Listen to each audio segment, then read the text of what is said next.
سهلنگاری یک راننده برزیلی در سانتا کاترینای برزیل و این فاجعه حادثه نیست.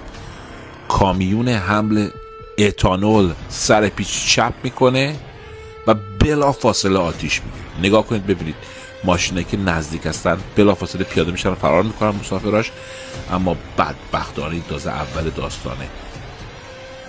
اتانول با چه سرعتی نگاه کنید تو سرازیری داره میره پایین و در عرض چند دقیقه اتوبان رو تبدیل کرد به یک جهنم زیر و رو. شما نگاه کنید ببینید مردم یه سری دنده عقب میگیرن فرار کنن برن، ولی فایده نداره.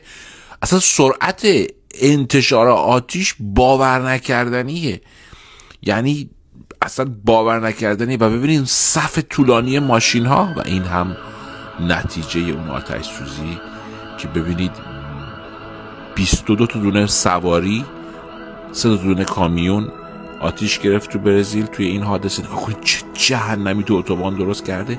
5 نفر زخمی شدن، کسی کشته نشده، ولی فقط خواستم اینو بهتون نشون بدم که یک سهلنگاری، یک تصادف چه فاجعه‌ای رو به بار آورده. چیزی به این حجم و وسعت از ماشین ها هیچی نموده، همه جزقاله شدن. کامیون رو نگاه کنید، گفت فقط استخوناش باقی مونده.